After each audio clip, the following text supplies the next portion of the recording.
26শে June কাঞ্চন পৌরসভা নির্বাচনে ১ নং ওয়ার্ডের কাউন্সিলর প্রার্থী মোহাম্মদ হুসাইন ডালিম প্রতীক পেয়ে নির্বাচনী প্রচারণায় ব্যস্ত সময় পার করছেন।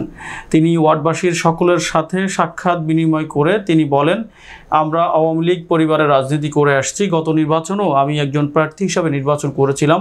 সুষ্ঠু নির্বাচন না হওয়ায় অল্প ভোটের ব্যবধানে পরাজিত হই। এবারও আপনারা আমাকে একজন সঠিক প্রার্থী হিসাবে যাচাই করে আমি চাই আপনাদের পাশে থেকে এই ওয়ার্ডের সমাজের উন্নয়নমূলক কর্মকাণ্ডের সাথে সম্পৃক্ত থেকে ১ নং ওয়ার্ডকে একটি মডেল ওয়ার্ড হিসেবে উপহার দিতে।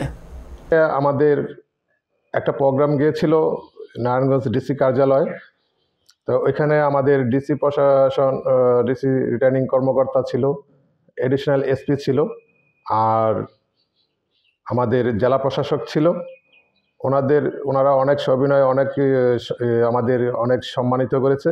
আমাদের যে আচরণবিধি দিক নির্দেশনা দিয়েছে, আশা করি ওনারা এই দিক নির্দেশনাগুলি ওনারা যে পালন করার জন্য যে কথাগুলি বলেছে আমরা ইনশাল্লাহ পালন করব। আর আমরা সবসময় আশা করব আইনশৃঙ্খলা বাহিনী যাতে সক্রিয় থাকে, যাতে কেউ উশৃঙ্খল করতে না পারে। সেই জন্যই আমি আইনশৃঙ্খলা জেলা প্রশাসক, এডিশনাল এসপি, রিটার্নিং নির্বাচন কমিশনার যারা আছে ওনাদের কাছে আমি সবিনয় অনুরোধ জানাচ্ছি।